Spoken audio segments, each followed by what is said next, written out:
Good morning, everyone.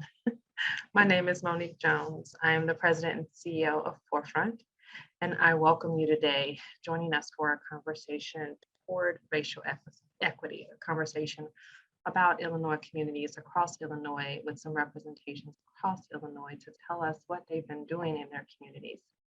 This is a follow-up conversation from our virtual summit from earlier this summer. If you'll recall, we had a very robust day and we decided that we understood that the conversation about racial equity didn't just begin and it wasn't just going to end, but we wanted to make sure to continue to share what was happening in hopes of sparking ideas, curiosity, encouraging you to take the helm in your own communities to implement some of the wonderful and creative ideas that we'll share with you today. I am excited. I don't know if I get excited just because of the potential, but the people that you're going to hear from today are all great in their own right. They're doing some fabulous things in partnership with their communities, and I'm excited that we get to ask them questions and have them share about the work that they are doing.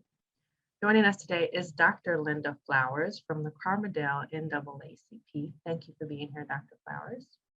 We also have Mr. Tony Holly from the Community Foundation of Macon County. Welcome, Tony. Joining us is Candace Moore from the City of Chicago. Good morning, Candace. As well as Jose Rico from Our Truth, Racial Healing and Transformation, Chicago. And we also have Tiffany Saunders from the Ball Chatham School Board in Springdale. Thank you all for joining us. I have asked and we've planned this very robust conversation. At the end of it, we also want to entertain questions. Please do put your questions in the question answer box rather than the chat box so that we can make sure that we have the opportunity at the end of the conversation to follow up. To start, if you are not familiar with Forefront is the only organization in the state of Illinois that is focused on enhancing the work of both our nonprofit sector and our philanthropic sector, along with their advisors and consultants. In that space, we offer capacity building, we offer opportunities to connect and learn from each other, and we offer opportunities for issue-based discussions. Think education, think poverty, think healthcare, combining tables of people to work on moving the needle on some of these issues. I joined the organization in January of this year, and we are now in strategic planning processes. And the core of that is to figure out what service, what offerings, what problems Forefront can help solve, I should say, using a racial equity lens. And all of the people that you see on this screen have been very great consultants to the organization. And I hope that they will be able to share great things with you. So are you guys ready to kick off the first conversation? Our first question is, it's often just said that things happen, like it's going to happen. We're going to have a great time in solving these problems. But Candace, can you tell us, thinking about how folks in the community of Chicago are coming together across racial groups to achieve gains for the whole community, how are you and your organization contributing to those efforts? Sure. Good morning, everyone. It's good to be with you. Albeit virtually, but good to be connected for sure.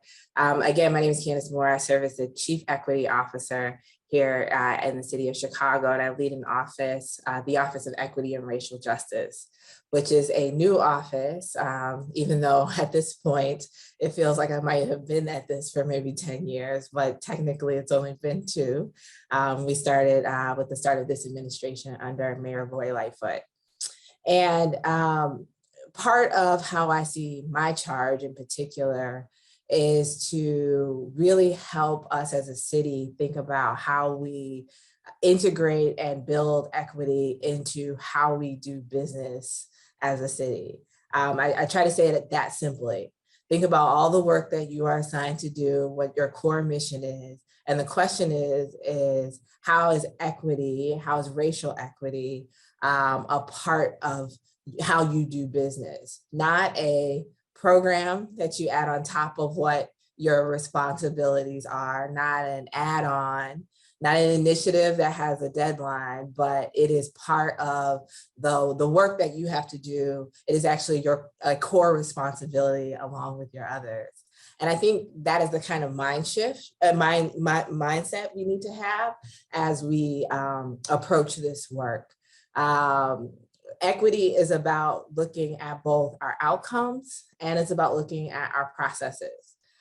Yes, we want to get to that future state where race is no longer a predictor of our outcomes, where race is not the factor that tells the story about who has what access, who is able to have X opportunities. That is certainly where we want to go, but it matters how we do it. It matters the process that we create, the strategies that we create, the sort of the decisions that we make today, because at the end of the day, if we're going to maintain those outcomes, it's got to be sustainable. And so that really kind of leads me into the what we do, which is I focus a lot on our internal systems, working with our teams inside government to really think about our strategies, our practices, our policies, our resource distribution, our service delivery, all core business of government, and really supporting leaders in thinking about where are we at right now? What is driving the outcomes that we see right now? Because the status quo is a product of what we do exactly right now. So we're necessarily talking about doing something different. And then in addition to that, just trying to think about how is the community a partner and a core stakeholder in this work. How are we learning from what they are telling us have been the harms of the past? How are we working together to craft new ways of doing the work? And then ultimately, how are we thinking about healing? I think at the end of the day, I've been really compelled in the belief that this is about healing. This is about acknowledging harm. This is about addressing what created that harm. And then it's about building towards something that turns away from the mistakes of the past and builds something that is sustainable and that you can move forward on. So really thinking about how we are engaging and building those partnerships with our community members through different strategies and opportunities, et cetera. So I'll pause there, but I could certainly go on in more details. You could, thank you. You've hit on a couple of things. One is, from the municipal level, looking at what you could do, which is come in and lay down some policies and guidelines and all those things. But you're speaking to two additional things: the building of relationships, the caring. And that brings me to you, Dr. Flowers, and the book club that you have had going in Carbondale. Tell us about that. Okay, good morning, everyone. Greetings on behalf of the Carbondale branch NAACP. So in an attempt to facilitate racial healing, the Carbondale branch NAACP Healing Illinois Initiative, what we called SI Reads or Southern Illinois Read, we scheduled discussions around 9 different books to promote dialogue and common understandings around racial issues, as well as to empower the participants to take an active role, not only in those discussions, but in advancing racial understandings and developing empathy for different perspectives and circumstances other than their own with the people who they are in contact with every day. So we were successful in involving a cross-section of the community in discussions, including our city manager, our chief of police, college professors, classroom teachers, and pastors in the community. We were kind of intentional in our thinking in terms of structuring our conversations around shared text because we wanted to create a so-called safe space to have those uncomfortable conversations and decrease the likelihood that participants would become defensive or shut down or not participate at all. And during the course of those 9 discussions, we did see some participants move out of their comfort zone and move beyond, well, the author said this and the author said that, to I think, and I feel, and I agree, or I disagree. And we feel that even if the discussions did move every participant forward along the cultural continuum, that there's no denying the increased awareness and knowledge of history and lived experiences of all Americans that came from reading the text and participating in the discussions.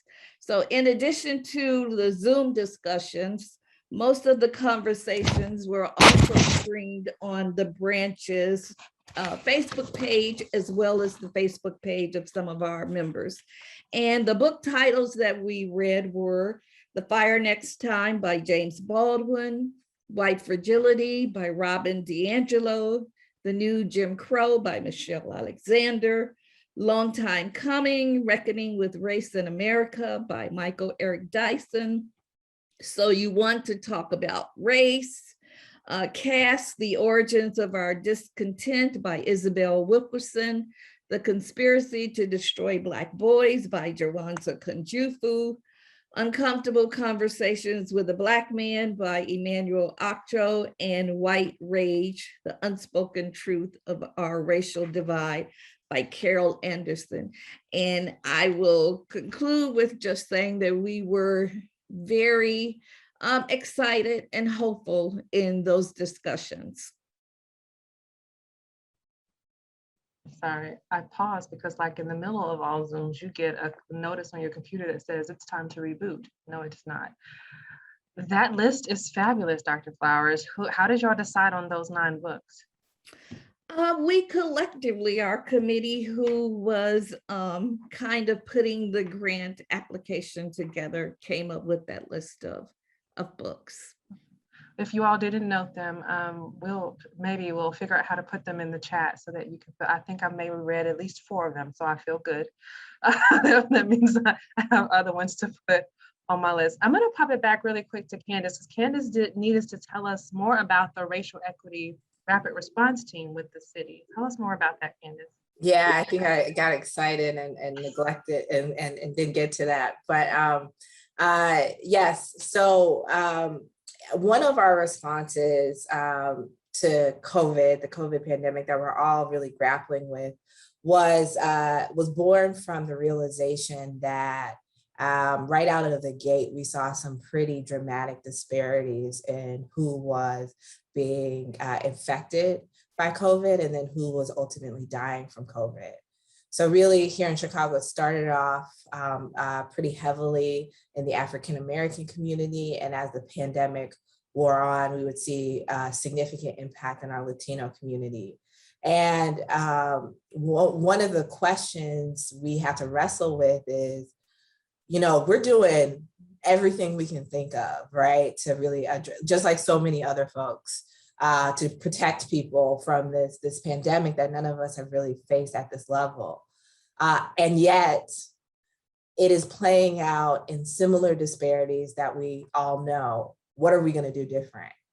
And what we landed on is that at the end of the day, whatever the answer is, it ought to be in partnership with those who are impacted directly by the issue. So we don't understand why, you know, X neighborhood is the highest of all the neighborhoods in the city. Let's talk to people in that neighborhood. Let's bring in leaders from that neighborhood to sit with us, not around a menu of solutions that we've already thought of, but around the problem. Here's the problem. We don't know the answer. We are doing, all of these different things. These are the resources we have. Help us think about what we can do differently to try to meet the needs of your community. And it is that thinking that was at the center of what we ended up calling the Racial Equity Rapid Response Team, a partnership between city government, community leaders from where the data showed us were the most impacted areas, and some of our hospital partners. And what I will say, I could go on and on about the ins and outs of it, but, a few highlights is that one, we were able to deliver real resources and strategies to our targeted communities in new and different ways that really made an impact. So we had an impact. Our focus was to protect and save lives. So that meant we had to do some things more nimbly, differently, anywhere from where we put testing and how we thought about testing and how to get people tested, how to get out PPE, but also thinking about folks' basic needs. Food. No one's going to listen to us talk about PPE and testing if they didn't have food on the table and they didn't know where it was coming from. So recognizing, and we learned this from our community members, that if we wanted to get to folks, understanding education outreach, which we thought was what the problem was, we need to figure out the food. And if we couldn't figure that out first, then no one was paying enough attention to really sort of take in those things. So, lessons like that. And additionally, I'll just add that we learned how to have a different kind of relationship between government and community, which I actually think is one of the lasting lessons that I think we should really hold on to. We can work differently with communities who are most impacted and bring them in as experts in their own experience and build with them as government and institutional leaders about creating solutions that ultimately impact their lives. And if we can do that, if we can make space, if we can think differently about our work, that's how we get to transformative impact. That's how we get to true racial equity, by letting the folks who are experiencing the problem the most really be at the table with us and lead. And so we did that work. It is some of the work that I am most proud of. It is work that still carries lessons for other challenges that we have as we continue to try to get folks vaccinated, as we continue to think about things like the eviction crisis that we will be facing and are facing now, as we think about issues around violence that impact our city. It is those lessons that we learned and how we did our work differently with community that are really carrying the day in our work moving forward. That's the theme that I'm hearing so far. So Candace, you set up Tony really well with thinking about our youth. We haven't yet touched on our youth who tell us everything we need to know, even when they're not telling us what we need to know. Tony, tell us what you guys did with your youth in Macon County. Here at the Community Foundation Macon County, I'm fortunate to get to oversee a group of phenomenal young people who have a group called Young Leaders in Action here in our community. During the pandemic, a lot of really awful things happened, but one of the benefits for our students was, since all of them weren't in school, they were really our soldiers on the ground. They were allowed to do a lot of service projects during times when they were doing virtual learning here in our community, and they kind of had a more flexible schedule. So a lot of things they normally wouldn't be able to do, and we want them to do, which is just be students, they were allowed to help out with a lot of our service partners. And this group is composed of over 100 students and schools in our community, all our counties. Small schools, rural schools, parochial schools, inner city schools, even homeschooled kids. So those barriers, Dr. King always talked about his dream was our future, and these young people. And so them coming together in this big group really allowed them to get a different perspective from each other. So they were learning from each other's actions and stories and sharing experiences of how other people live their lives. So it gave them a lot of perspective. It taught them a lot about why we have service organizations, how these things help.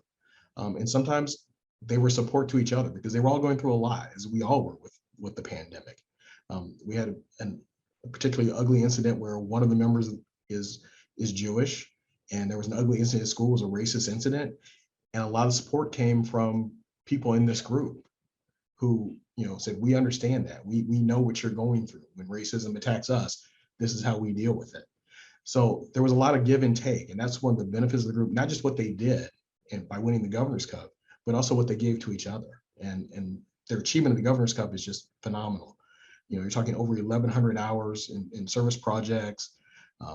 One of them that really touches my heart was giving $50 gift cards to residents at Aldi's, which is something that Aldi's came back and matched and helped out. And they were just giving cards to people who were coming in the shop, and people just had tears because that was a time when people needed healing, and to see different people, different groups from the community giving them, these young people. I mean, how inspiring is that you have this group of young people who care enough that are giving you something just for your benefit.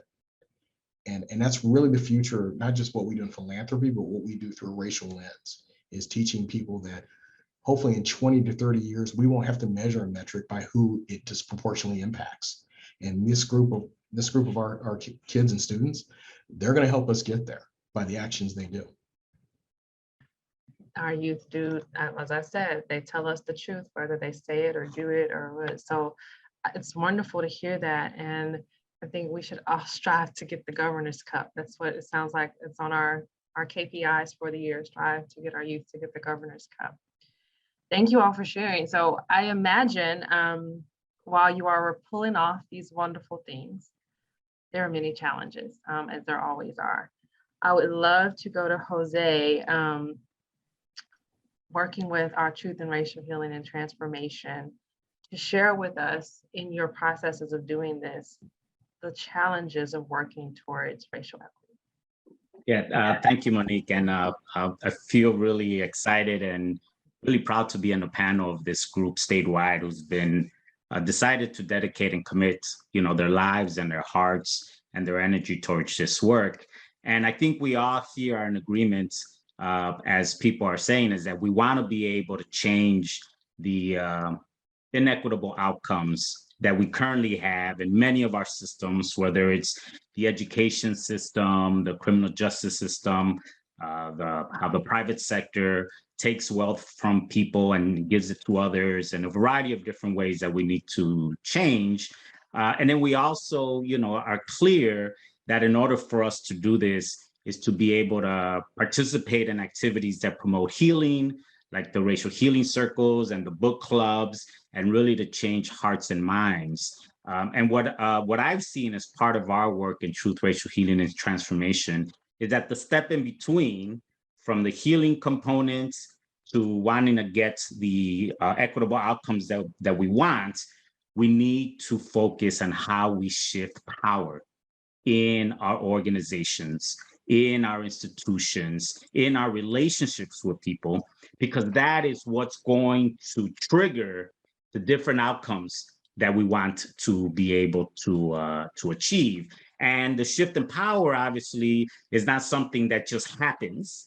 It's something that we have to be tenacious at, and something that we need to be very clear on what are the elements that we need to shift that power in our institutions, and so our institutions could change the system. And just let me give you like 3 things that we need to do. I think part of it is that we all need to understand the history of how we got here, and how white supremacy and the mentality of anti-Blackness and anti-foreign sentiment takes root and takes hold in our society, and again, in our institutions. And we need to be clear on that, because we're not going to be able to make and address that those systems and the racism that exists in our institutions without us having those conversations. That's what I think is really important. The book list that Dr. Flowers put together, that's really important, because that gives us a historical context of the work that we're doing. And then the second component that we need to do is, for all of us that are part of doing this work, we need to also create a way to measure the gaps and the practices that are currently in place that create inequity, and then what needs to change. So oftentimes we hear people talk about implementing a racial equity impact assessment tool, which is a tool that allows us to really see in our institutions, in our relationships, to see what are some of the practices and policies that we once thought were, race neutral, which I think we could throw that out the window, right? Because nothing is race neutral. What is it that we thought that was race neutral that makes us say, hey, why is it that, our state is 20% Latino, for example, but none of the state agencies that are in charge of producing Latino outcomes has more than 5% of people in those institutions? Or, why is it that we want to be able to increase the wealth of Black Illinoisans in our state, but the banks and the institutions that really promote that, we have less than 1% of Black bankers in those institutions? So that's what the assessment will allow us to do, is to identify those gaps. And then the third component, and this is the part that takes muscle, this is the part that really takes commitment, is how do we co-create policies and practices with those individuals that are going to benefit. This is what Candace talks about with the rapid response racial equity team, is how do we create policies and practices with those folks that over the long term is going to produce those policies and practices that are going to challenge the current practices here. If we're not in dialogue, if we're not in relationship, if we're not challenging every policy and practice that currently is implemented from the point of view from those that are harmed by racism, then we're not doing the work that we need to do. So people need to be uncomfortable. People need to look at themselves and see how they contribute to the inequity by being silent and being complicit and also not raising these issues. And then we need to make sure that those that are raising those issues and being loud and sometimes we think they're being unreasonable, really doing the work that we need to do. And this is not, a one-year project. This is not fits in a one-year foundation outcome, strategic plan. This is long-term, but it needs to be built into the process, or else, we're just going to be talking about it, and we're not going to make the changes that we actually need to make. Those are really good challenges to highlight, Jose. What stood out to me most was oftentimes when we think about racial equity, we only think about the outcome, which sometimes looks like we're taking from one group of people to give to another, instead of thinking about the processes of racial equity, which is co-creating and co-solving issues together and making sure the right folks are at the table. Thank you for bringing that up and making sure the right folks are at the table, expanding the table, opening up the table, breaking down the table, whatever we have to do to get to the end result. So you talked about those three elements. I'm going to pop it over to Tiffany to talk about any of the challenges you've had over in Springfield, yeah. So I'm going to talk about sort of Springfield, but where I live specifically is the subdivision or community in Springfield, which is Chatham. And Chatham, maybe you know Chatham. Chatham is a sundown town, a former sundown town, if you know that history of this particular area. But I think part of some of what Jose just said speaks to the work that I've been trying to do in Chatham. So just like so many other places, Springfield too, there's always leadership that has less knowledge, information, and training in terms of really addressing issues of equity and in particular racial equity. So I come from having 10 years as a university professor. So at University of Illinois Springfield, I was on the faculty there for 10 years in sociology and African American studies. I just shifted careers over the summer, and I am now doing full-time equity, diversity, and inclusion work for Memorial Health System. So I sort of shifted hats, but in the process of working at UIS, I have a child who is a student in the Ball Chatham School District. And again, so this is in Chatham, a sundown town. And so where I was recognizing some of the sort of inequitable outcomes that were happening with the students, inequitable experiences. If you go and look at our report card, Chatham has been 99% white in terms of its staff, in terms of its teachers and staff for the last decade. And so I had been working or trying to work with the administration to think about strategies for recruiting and diversifying the staff in terms of both the teachers and just the other staff, ultimately making the argument that this is good for everyone. And we know that it's good for everyone. I'm an educator, so I had access to that literature that I was able to share with them. But it was very clear it was going to take a culture change. So we would have to change the culture of the entire community in order to make progress in this particular school district. And so in order to facilitate some of those cultural changes, I was facilitating things like we had an anti-racism task force at one point. It didn't last super long. It disappeared under new leadership. I was invited to do a book club with teachers So there's an anti-racism book club that the teachers themselves asked for and that I facilitate. There's an anti-racism book club with principals and assistant principals. But I think the biggest sort of move that I made in terms of really advancing this equity work was just the recognition that as long as I was on the outside trying to do some of this work, it was going to be a little bit harder to make progress. So I made a decision to run for the school board and ran a successful campaign and was elected in April to the school board, making me the first Black person ever to sit on the Ball Chatham School Board. So there's this idea, I think, in notion that we're going to have to tackle this work from multiple areas. So while Chatham is perceived in our area as being resource rich in terms of money, it's resource poor in terms of culture and in terms of like really being inclusive of the people, and also just really acknowledging and recognizing the extent to which this community is changing so much. So I've been highlighting the changes that are happening in terms of race, but the community is also changing a ton in terms of social class.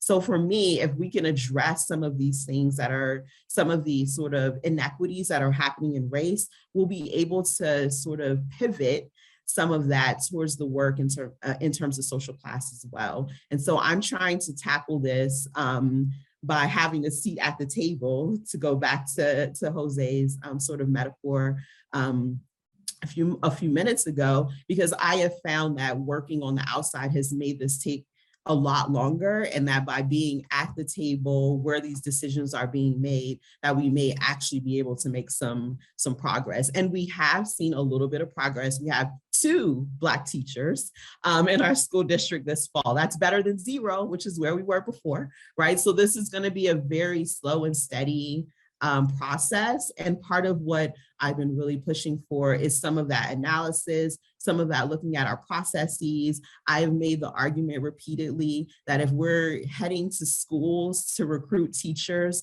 that in and of themselves are not diverse, we're not actually committed to diversity. So we then have to be looking at the schools that we're going to recruit teachers. That has to be part of the process and part of the analysis if we're actually committed to increasing diversity of our teaching staff. And so I've been working to implement some of those things, doing some of the legwork myself. So I'm not going to put this on other people. I'm going to jump in there and do some of that work myself.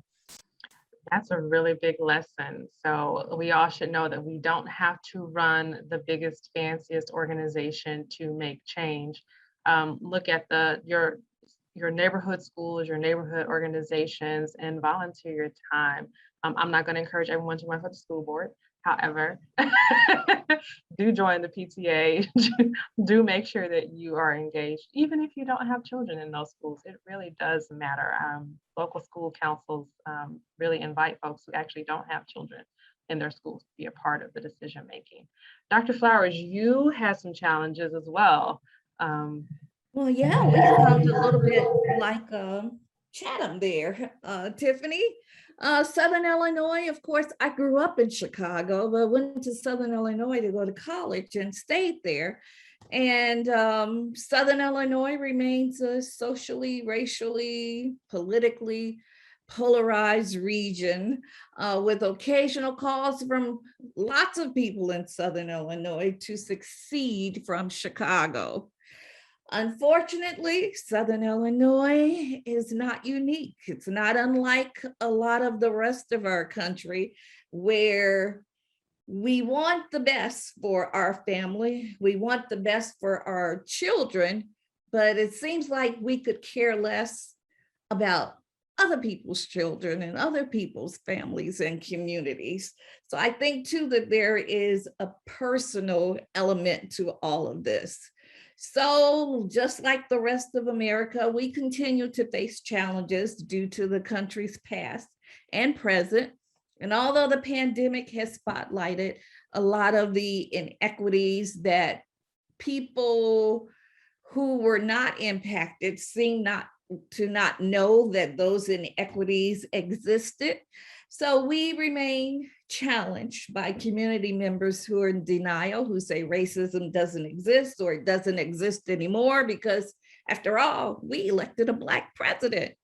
We remain challenged by community members who fail to acknowledge or who minimize the lasting structural systemic effects of hundreds of years of slavery, Jim Crow, and in the NAACP, we say Jim Crow's cousin, Jerry Crow, currently.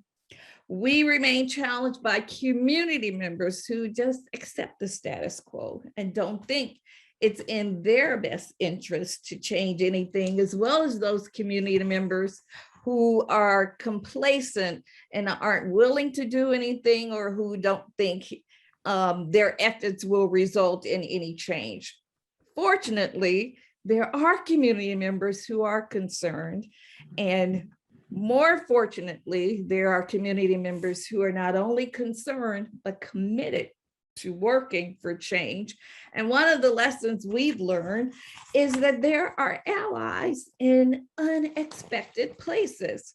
Now, as we talk about sundown towns, following the murder of George Floyd, citizens in Carbondale joined the citizens in Minnesota, across the country, across the world, in rallies and marches to protest racial inequities and the murder of unarmed Black citizens at the hands of police who were sworn to serve and protect.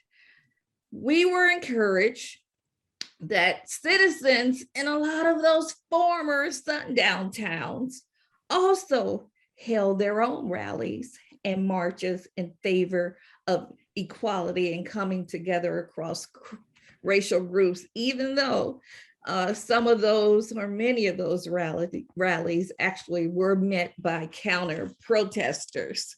So on one hand, encouraging news, and on the other hand, we realize that there's still some work to do, and that we can't wait at the train station, sitting on the train for everyone to get on the racial, social equality train, that we have to let the train leave the station and begin the work with those people who are willing to work. School districts, Dr. Flowers, your school districts decided that they needed racial sensitivity training. And tell us what happened with that. We do, as a matter of fact. We're helping one school district right now set up 2 trainings on their school in-service days. So, that's good news. The Southern Illinois University, which is a system of campuses, we have a president who's committed to racial equity, not only giving lip service to it, but he's actually had it so the university has hired an associate chancellor of diversity, equity, and inclusion at the Carbondale campus, at the Edwardsville campus, at the medical school in Springfield, at the dentist school in Alton, at the pharmacy school, as well as a chancellor of diversity, equity, and inclusion for the system. So we have those people at different levels, and this is the first for the university, and this is the first for Southern Illinois. So Great. We have a city manager in Carbondale and a police chief who are committed to diversifying their staff and working with us to bring some other people along, as well as changing some of their policies at the city level. So there is some good news coming out of Southern Illinois. I was going to say, we need some good news. Thank you for that. You spoke earlier about Healing Illinois, and Candace, tell us about the card deck in partnership with Healing Illinois. Yeah. So when the state launched Healing Illinois, it was at the same time that we here in the city were sort of thinking about something really similar. I think for all of us, the theme around healing was just emerging as people were coping with both the pandemic, the racial reckoning that we were going through. And just to be honest, the the re-triggering of the historical harms that many of us sort of swim in day in and day out and sometimes don't get talked about, right? Like all of that was coming up and weighing on people and communities and relationships. And so as we were listening and in conversation, the theme around healing kept coming up, whether it's the work that TRHT was doing around healing circles, whether it's the investment that the state of Illinois was able to make through Healing Illinois. And so we here at the city, we're sort of asking ourselves, what is our role? What is our opportunity? How can we enter into this conversation in a way that is supportive and not just trying to replicate really a lot of important work that I think it was happening and needed to continue happening. And so we launched an effort called Together We Heal.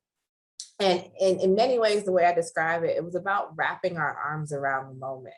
It was about the city creating a platform by which many of the folks who were doing healing work could see each other's work, could feel connected, could see that their work was not just happening in a silo, but in fact, work that you were doing authentically in your community over here was actually connected to work that was happening in another neighborhood in the city. And that together we were doing our collective work around moving through this process, knowing that it is not a process that has a short deadline. It is something that continues to need to be built. And there's lots of different ways that we must come at it.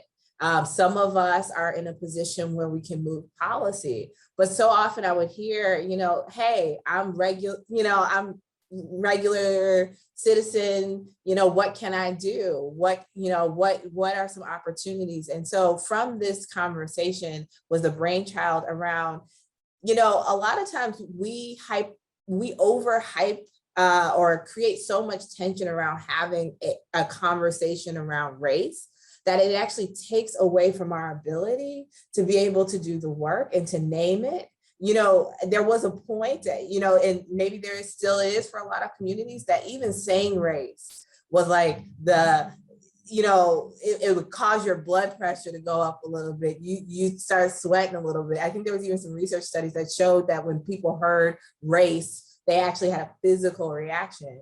And so if we can't even talk about it, if we can't even say the word, if we can't say Black, if we can't say white, if we can't say white supremacy, how are we ever going to be able to break down and understand what these things mean and then ultimately combat them? And so the belief is that if we could start having some conversations about race, some productive conversations about race, about who we are as a people, what our differences are, but also what are some of the things we collectively wrestle together, then we begin to till the soil that is necessary to do the work in a much more intentional way around trying to transform systems and work together for more transformative results.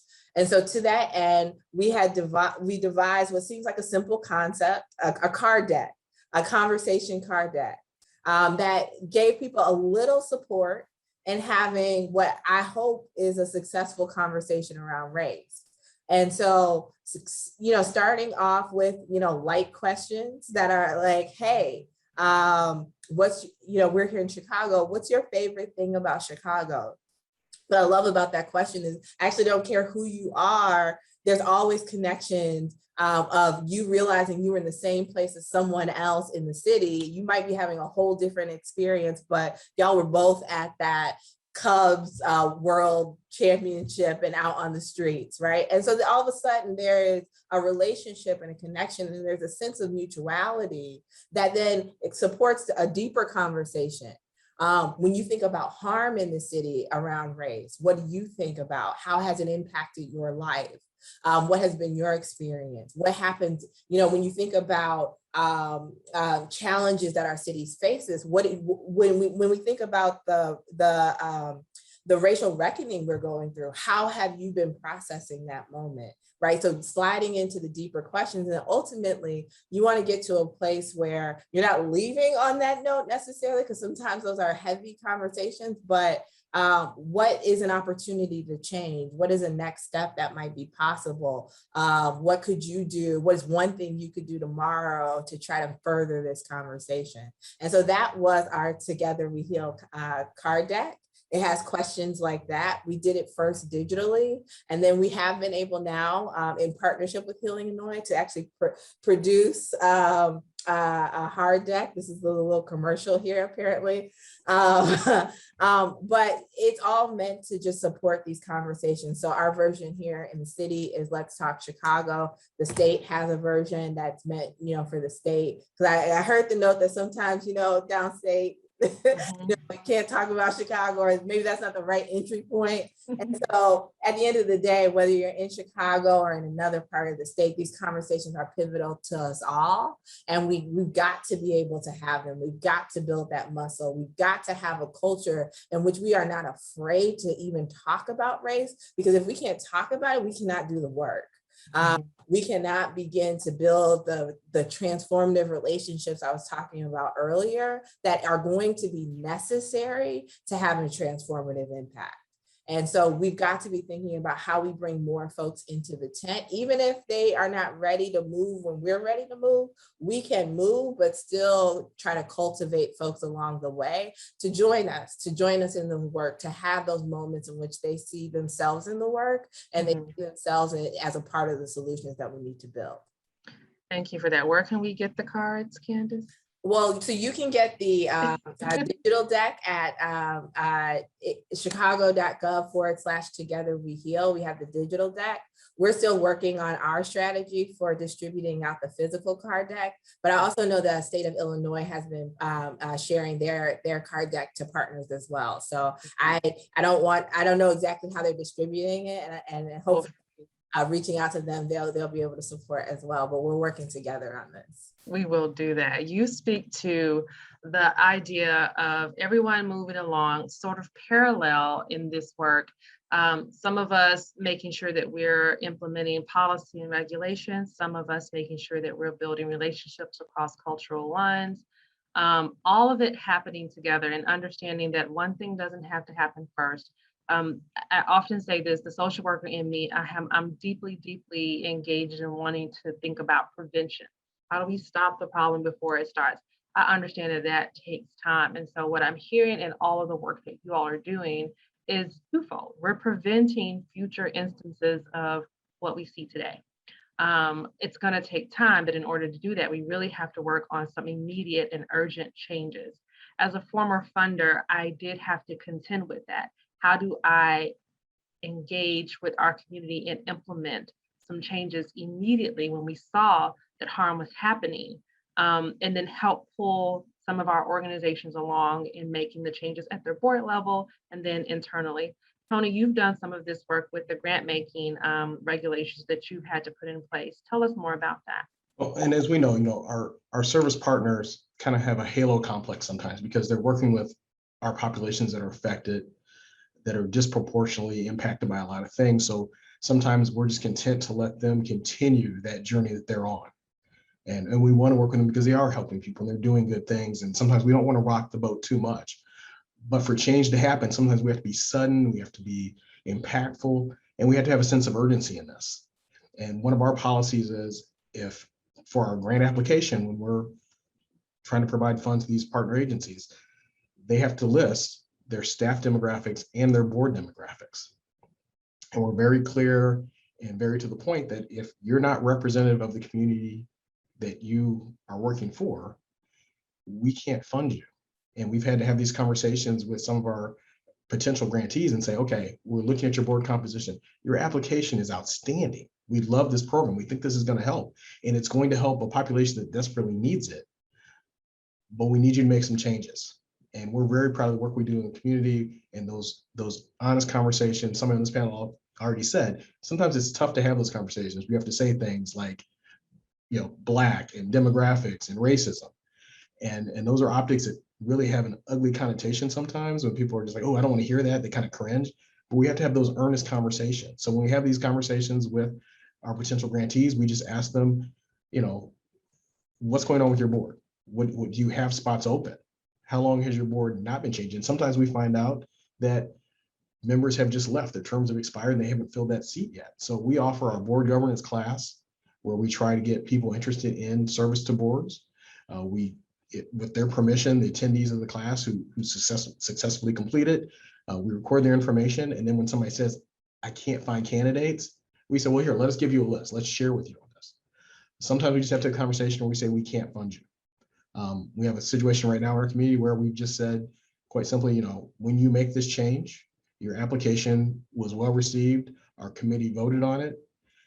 They want to advance you, but unless you make this change in this time frame, we're not going to be able to provide you funds. And we have a backup plan for those funds if you can't make this change. And they have an offer to accept, or they can decline and say, at this time we can't do that. Fortunately for us right now, everybody is making those changes, and we've seen drastic change in our community about that. But when we wait, and I can't emphasize that enough, when we say, well, let's just wait because they're doing good work, those changes aren't going to come. And we need to see things through that racial equity lens so that in 20 to 30 years, we don't have to use that lens anymore because we made those impactful changes. That's the goal, to be able to move forward without even having to say you need to make those changes. I'm going to follow you up on that story, Tony, to hear. I want to pop back. Jose, I have something I wanted to follow up with you on. We often talk about the uncomfortableness that comes along with saying the word Black, with talking about racial equity, with feeling any source of resentment or guilt or whatever comes with having these conversations. And thinking about successes, what happens when we get past that uncomfortable point? What light at the end of the tunnel pops open for us? Thanks for asking that question, Monique. I think that one of the things that we notice when people start moving beyond the awareness that there is a racial hierarchy, and that unconsciously, this is what's so insidious about this racial hierarchy, right? That we often see it in our face, like right now, where we see Border Patrol people rounding up Haitian immigrants on the border. That is a racial hierarchy that's in our face, when that does not apply with other immigrants that come into this country. And given the situation in Haiti, that is something that we all need to reject. And we see that racial hierarchy in our face. But we also internalize it so much that it becomes unconscious. And we start assigning value to people based on how they look or how they speak or where they're from. And oftentimes we see when we are open and honest, when we open our hearts to each other and we're able to share an experience and see that we're open and honest about it, then that's when that sense of discomfort then becomes a change. It changes to love, and to the love of humanity and to the love of each other. And when, we often get to the point where we see that the common denominator in all of this, whether we're trying to address violence or we're trying to shift power, if it does not come from a place of love and belonging, then if we cannot come to that realization and be guided by that, then it's very hard for us to be able to do the other hard work that is necessary to do. So part of it is we have to go through that messy discomfort that I think is part of all of our racial awakening and the racialization of our identity. We all have to go through to that. But I think where we end up with is that then we are able to see the full humanity of each other. And then we start to realizing that my existence here as a Chicagoan in Chicago depends on the existence and the ability to thrive of my neighbor in North Lawndale and Inglewood. And we need to come to that realization for us really to then push forward on this project of equity. Because if we are, like you said earlier, if we see this as a zero-sum game and we're trying to promote racial equity for our group, then we missed the boat entirely. We need to make sure that we approach this from a way where we are interdependent and that we see that our humanity depends on somebody that may look different than us and may come from a different place. And I think that is the hardest thing to do. And it's obviously extremely difficult, even because we are often, because many of our states and many of our communities are separated intentionally, and so we don't have that proximity. So I think for those individuals that don't have proximity to other folks and have the luxury to not be proximate to people that look like us on this panel, for them, I think it's the most difficult, and I think they have a lot of healing and they have a lot of this work to shift the power dynamics. And that's where the discomfort is often the most difficult to approach, but it's also the most necessary. I certainly agree. It's difficult yet necessary, but it does get easier. There is hope. It absolutely does get easier. The concept of othering, being able to look at communities and think that you're separate from them and your situation isn't impacted by their situation is something that we all need to come to understand is not true. We are not walking in bubbles. What happens around us does in fact know of us. I am going to say one more thing and then open it up for questions. So if you all have questions, please pop them in the QA box. This is a question I have for everyone on this team. Hearing what you're doing, how you're actively engaged in the communities and the change that you want to see, is there an action that you would ask our attendees to make, either becoming more knowledgeable, or a physical action to help their communities move forward with racial equity? And I will start with Tony. I would say don't be afraid to step forward and be that catalyst for change, because that hesitation is what holds us back. When nobody wants to rock the boat, no one wants to be that first person, but when you step forward, you'll hear the footsteps coming behind you of other people who want to join and want that same change that you're trying to create. Thank you. Tiffany? I asked some other leaders in Springfield who couldn't be here, specifically Black Lives Matter Springfield, to weigh in on some of this as well. So I'm going to share some of what they provided to me, and that is to have community leaders that are not just interested in talking about change and having occasional meetings, but actually but to demonstrate some sort of real commitment to this change, to go out and talk to the groups that you are elected to lead, and I guess do some of the work that Candace was talking about earlier, and that is learn from them, learn what they need, but then also making space for them to actually have a seat at the table to, I guess, pull in Jose, relinquish some of that power, empower some of those groups and those individuals to do things like serve on your community action, or support them in running for elected office, give them a seat at the table. The players at the table have been the same for far too long. And there just needs to be different voices and people sitting at the table. Thank you. Candace?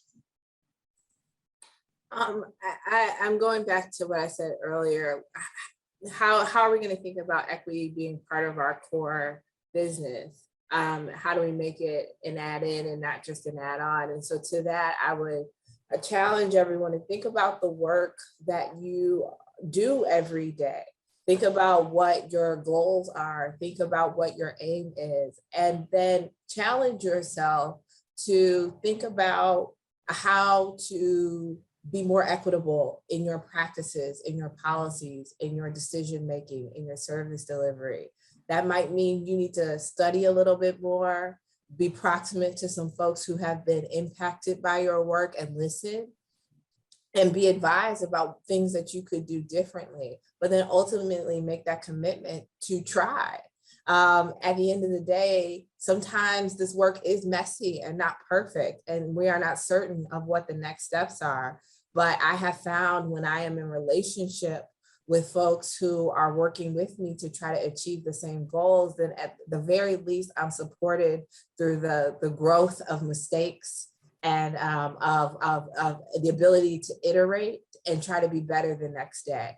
So I sort of challenge everyone to think about that your work that you do day in and day out and one thing you could do to start to push to be more equitable in how you deliver your work. Thank you. And Dr. Flowers. I think that there is enough work for everyone to do. Sometimes in the NAACP, we're faced with the question, well, what is the NAACP doing? My response is the NAACP is not me, it's we. So I think everybody needs to roll up your sleeves, get your hands dirty, and get involved. Don't wait for the so-called leaders to do it. What you yourself can do for you, for your community. If you feel like you can't get a seat at the table, bring your chair to the table. But there's enough work for everybody to do. Get started wherever you are, whatever you can do, because everybody has a part to play in this. Thank you. That is very, very important. Find your space. And if there's not a space, make a space. So I'm going to shift to questions quickly. We have a question for Tony, which is a very good question. I often heard this. You referenced how you counsel organizations seeking funding to first demonstrate their commitment before the funding is allocated. This person says it's very powerful. For those of us getting started, just getting started in a massive commitment to change in all aspects, how do we begin to seek opportunities for funding? And what are you seeing in terms of corporate changes in their funding models? I'd be interested if any of you all are seeing changes from our corporate body. Well, I think we try to share with our funders what the projects are, not just the pictures of us handing the check over to somebody, but the actual work that's being done in the community. And I'm very anti photo op. Because that's not showing the work that's being done. I'm more about, let's come visit you when you're enacting the change that you wrote the grant for. And I think that connects our funders with our service partners. That lets them see the changes, sees the population is being impacted by the funding that they're receiving.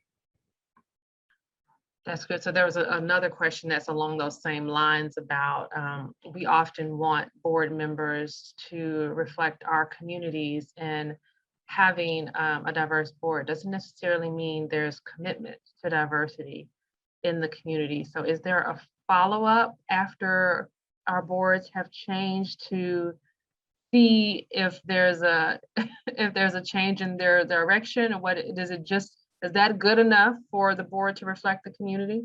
It's not just about a face on the board for us. Mm-hmm. It's about, we want to see an individual who's going to make an impact on that board and share their perspective.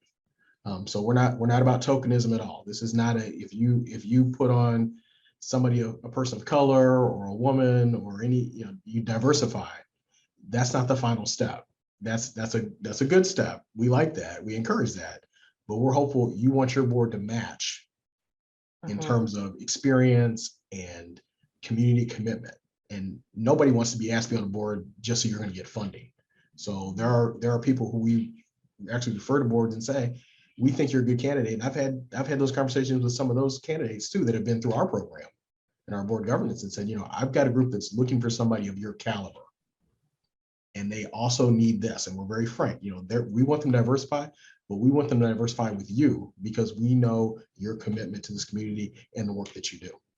Yeah, we often have this idea of finding the unicorn, the person that represents all the things that we may be missing. And I've been encouraged to expand my thinking. If I have a certain number of slots for this, it's time to expand my slots. If my table is only so big, it's time to put that leaf in and expand it. It's time to rewrite some of the rules that were written before these issues came too far. We have a question from Natalie, and I think I'll direct this one to Jose. Each day we can make positive changes. Do you see this one? What suggestions do the panelists have on how we can avoid equity washing, where we are hiring people of color but not supporting a cultural shift to retain them? Yeah, I was going to volunteer for that one. And I think, this speaks squarely into what I was mentioning earlier about institutions and organizations being intentional about that power shift and how hiring individuals in organizations is important and it's key. But you also need to make sure from the leadership, from the executive director to to a board member, that their commitment on creating and implementing a racial equity strategy in their organization, those individuals should be part of it, but it doesn't end there.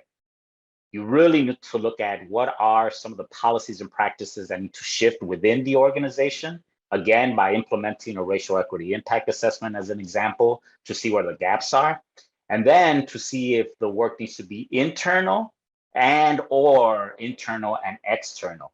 So there's a lot of tools out there that you could use to be able to not only shift the culture and make power shifts within your organization to do that. Unfortunately, what we see is that we see organizations say, oh, well, but we hired this one person or these two people and then put it on their backs, which is, again, is unfair without the support, without the resources, without of commitment and actual time and resources to be able to shift that organization. We see that a lot. We see that a lot in the work that we do. So I think what we need to do is also be very clear about what the roadmap is to be able to take the organization from just hiring one or two people, but actually shifting the organization to be more equitable in everything that it does. And it's a long process. I've been in these efforts within the organizations I work in. This is a multi-year process. You have to be intentional. These people need to be resourced. The whole organization needs to be committed, because if they're not, people are going to be burnt out. People are going to get upset, and then it's going to fail. And then the organization is going to say, we tried, it didn't work for us. This is not for us. It might be for somebody else, but not for us. But that's just their way of washing their hands of it. And we cannot allow that to happen. There's plenty of resources out there to be able to do that. You just need to be able to get together and be intentional, because as we've all mentioned, this is about healing within our workspace, but this is also about creating systematic change. And we need to be strategic about it, and we need to be smart about it, and we need to get support.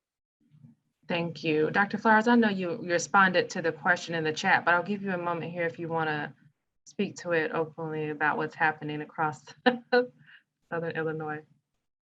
Oh, I I would just say, as a former teacher, building principal, for instance, and as we were looking to diversifying our teaching staff, and was successful, but there is the issue of providing support to retain. And I would say that would be true across any workforce or any not-for-profit. For instance, I had several young Black female teachers working for me, who many of them ended up leaving because they say there's no social life and there's no men, even to the point that one day the postman came in delivering mail, young Black man, and I questioned him, do you have a girlfriend? And I think he thought this old lady was hitting on him. But, I explained to him, I had these young female teachers in the building that I was trying to keep in Carbondale. So we do have to look beyond just the diversifying and getting people on board to how we support them. I had one teacher, a Black female teacher, who actually quit her job because of, she said, how other white teachers were looking at her and things that they had said to her. So we have to provide support to retain and keep people once we get them on board. So it sounds like you are encouraging maybe different chapters of the NAACP to work across branches in Southern Illinois to build that network so that you retain employees, but you retain residents of all cultures and all backgrounds in Southern Illinois. That's a really good point, to make sure that you're making connections in your hometown. I don't see any other questions, and I've heard several calls to action here today.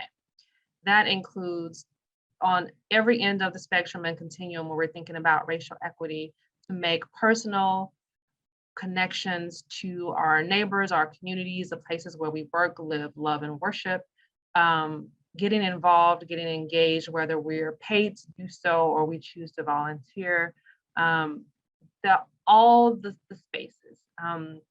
In a space where you may not have felt like you've had a voice for racial equity, what I've heard here is it doesn't matter how small your voice is. It doesn't matter if you're not yet ready to use that voice. The important thing is to learn and get engaged and increase your own abilities to get engaged when you are ready, but do not be silent, I would say. For Forefront, my call to action for you is to stay engaged with us. This is the second of a series of conversations. We have not planned them all out. So I can't say, join us on this day because we're going to have this conversation. What I am engaging in is the opportunity to go from conversation to conversation, exploring the themes and the things that are happening across Illinois that should be highlighted, could be highlighted, and shared about racial equity and the different ways that this work is happening, because there is no one size fit all and there is no silver bullet. So keep in touch with Forefront. We are doing some internal work, and we also have an external Advancing Racial Equity Committee that's working on making sure that we are able to help our members engage in these conversations and these changes at whatever point that they are in. So if you obviously realize that we're having this, so you're signed up for our newsletters already, please stay engaged with us on that point. And as always, send us an email if you have ideas, conversations. You can always email us at info@myforefront.org. I have the easiest email address. It's president@myforefront.org. So please email that to me. But I want to thank all of you, Tony, Dr. Flowers, Tiffany, Candace, Jose, our entire attendee list, for having this, for agreeing to sit down on this rainy Tuesday to have this conversation. And I'm excited for all the work that you're doing. So please continue to share it. And we will find those deck of cards, Candace. We will also find the Illinois deck of cards, and we will share that with the attendees that attended today. Have a great rest of your day.